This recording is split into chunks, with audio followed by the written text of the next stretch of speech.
All right, have and have not fans, you're probably asking yourself, Jeremy, why are you uploading so many have and have not videos at once? Do you know something we don't? Are they dropping the trailer this week? I hope they do, literally, because the finale for Ambition Season 1 comes on Tuesday at 10. And what better way to get people to watch the episode, which they really need the ratings, than to surprise it? Well, then again, if they surprise us, we wouldn't even be watching because we wouldn't even know they're airing it. But in any case, they should really drop a 1 minute trailer for the haves and the have nots this Tuesday. I really hope they do. But I know a social media post that I've already done a video on, by the way, pretty much has said that they're keeping season 7 under wraps. So I don't know what that means. We won't get a trailer or what, but it is known that the first 4 episode synopses have been put online on several TV, guide websites. So if you haven't checked out my video about why it is not hallucinating, I go in detail about all those synopses. So check that out. But for this particular video, I wanted to not talk about concern. Well, then again, I will be touching upon some concerns in the video, but I want to talk about, in my personal opinion, my top 5 wants from season 7. Like, what do I want to happen in this allegedly 20 episode season for 2020? So I got my own 5. If you have your own personal 5 or 10, maybe there's some things I don't mention in this video that you really do hope actually occur in this upcoming season, feel free to let me know. But without further ado, I'm just going to start at number 5 and work my way up. And trust and believe, if you comment something, it wouldn't surprise me if you comment something that's like, oh dang, I really wish they I hope they actually do this as well. So before I go any further, guys, we need about 690 people in order to reach 100,000 subscribers. If you hadn't seen my social media post, I have 15 Tyler Perry DVDs, brand spanking new. I bought them from Walmart and Amazon.com during their Black Friday, Cyber Monday sales. I can't wait to give them away. 15 people will get free DVDs. If you are new to my giveaway layout, you need to follow me on Instagram. Links to my social media are in the description below. I pretty much post like, hey, I'm doing giveaway for 3 DVDs. In the comments below, tell me what's your favorite. And I ask a question. I read over the answer. I usually do it for about 24 hours. I pick the winners, DM them. They send me their mailing address. I mail off the DVDs. One thing I've started to do now in order to ensure safer shipping, I send the tracking numbers to the winners in their DM to say, hey, I mailed off your item. Here's the tracking number so you can know for sure when it arrives to your house. Because out of all the DVDs I've given away, which has been over 30 at this point, and gift cards, only one person has said their DVD didn't arrive. So that's why I started a tracking number thing. So feel secure that you giving me your address is not anything suspicious. I'm going to send you what you won. No charge. It's coming out of my pocket to buy the items I give away, and I pay for shipping as well. All you got to do is follow me on social media, hit that subscribe button, and enter the contest. Simple as that. So without further ado, let's go to number 5. Benny Young not being a dumbass. Let's see.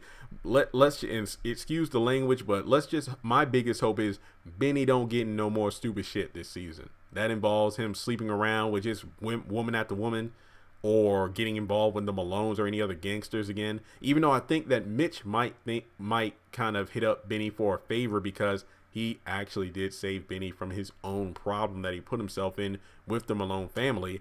And it looked like Mitch might be trying to get with Candace again, but after the whole thing with Charles, I don't think Candace is trying to get involved with any man anytime soon. So I hope Benny keeps his head on his shoulders, literally and figuratively. I hope he doesn't say anything stupid to Candace about keeping the money again. That was one of my biggest pet peeves about the finale, show not tell. Let's hope Benny gets a job. That's one thing people have been like, why does Benny not have a job? And I've done like several videos about characters and why they don't have jobs, but Benny definitely needs to get his own act together before he tries to tell his mom and sister how to do something, and as well as act like a jackass to Derek. So let's hope Benny gets some help this season. Hopefully they touch upon his behavior being super different after the hit and run, because I still say he probably experienced brain damage or whatever. So that's my number 5, Benny not being dumb. Then we're going to get to number 4. Honestly, Number 4 and number 3 should be in the same category, but meh, I'll just put them in 2 separate ones because they're involving 2 different sets of characters. I hope that Derek, no, you know what? No, that would be my number 3. Jeffrey and his real father, William. I hope we get a couple things. Number 1, I've already done a video about the actor who's going to be portraying Jeffrey's father on the show, William. Unfortunately, it's not Kenny Babyface Evans, and we all know that I've been rooting for that for years in terms of put Babyface on the haves and the have-nots, make him Jeffrey's real father. Unfortunately, that isn't the case, but I hope that, I believe that it has been confirmed on IMDb anyway in terms of the cast listing. Jeffrey's father will be coming towards the back half of season 7. I want to say like during the last quarter or the last 5 episodes or so he'll be appearing. So I hope we get confirmation that number 1, David isn't the father. Look, I know Veronica did say that he isn't the father, but sometimes we need these DNA tests to know for sure. Kind of like on the if loving you is wrong. But hopefully we find out what was going on with William and Veronica. You know, if does David confront William? Does Jeffrey get to meet William? What's the scenario with that going to be like? I hope we get some. I don't even know if I want to say conclusion, but I hope we get more intel on that story, because, you know, Veronica told Jeffrey in that one episode, you still think he's your father. And then she flat out told David that you're not the father. So hopefully we get some follow up on Jeffrey and his real father, William. Now we get to number 3, Derek and Candace. Now that both of them know that their father and daughter, Candace never knowing who her father was, and then Derek not knowing that he knocked up Hannah when he assaulted her that night. I hope we get some communication between these two. Perhaps these 2 characters and their interaction might be the reason that Derek and Hannah start talking again. I want no Benny involved in this whatsoever, because no. We're not, no. I want to get a conversation between these 2. Maybe Candace wants to get to know her father.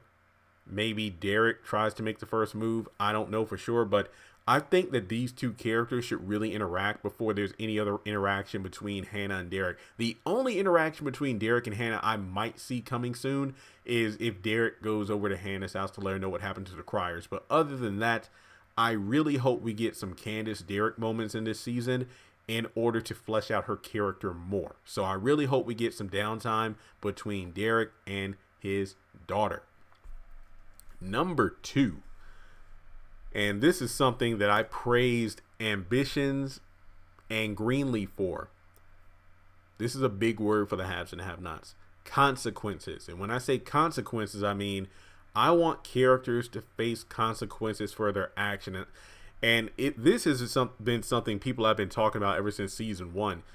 Characters who do these elaborate crimes and murders, but they never get put on trial, or they never get arrested, or if they do, it's a slap on the wrist because they find some way to beat the system, either permanently or temporarily. But there are too many people on the show who have died. Important people too. I'm not talking like specifically main characters, but I mean characters who have these official titles within politics and government and the police law system, and nothing's being done.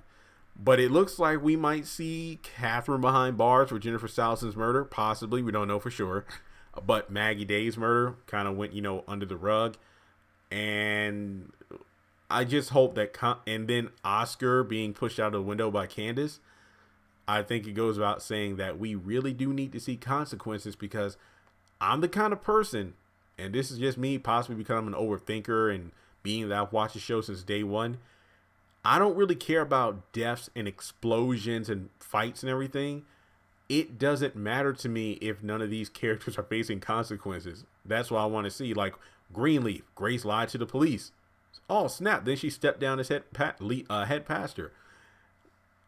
Grace being a spy, and now her family is ruined and she doesn't have Phil in her life anymore.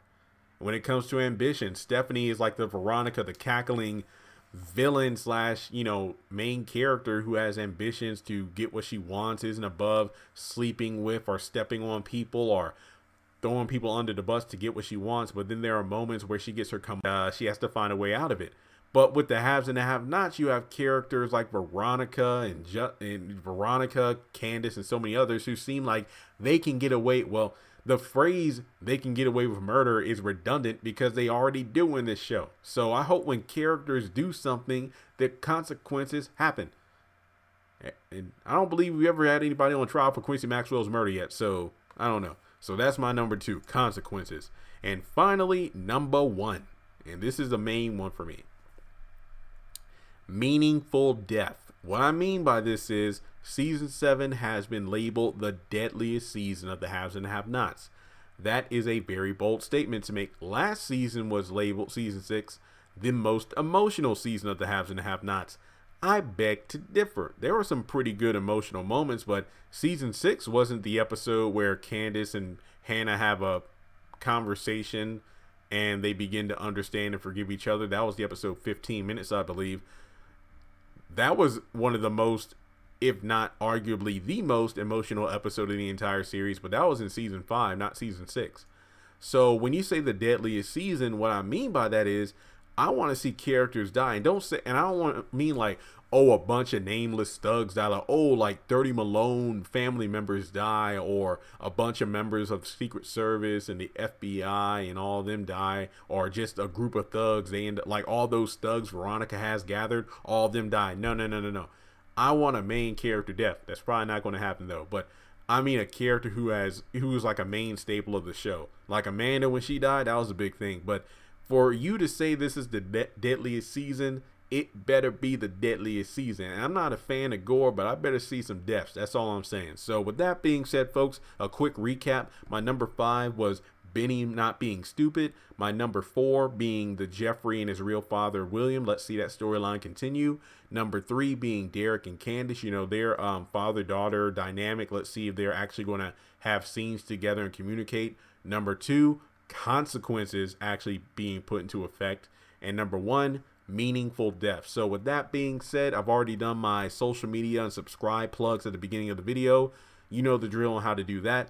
But as I mentioned before, I'm really excited to see the comment section on this one. Let me know what some of your hopes are for season 7 of the haves and have-nots. And remember, it comes back January 7th, 2020, 9 p.m. Eastern time, of course, on the OWN network. And I'll talk to you all in the next video.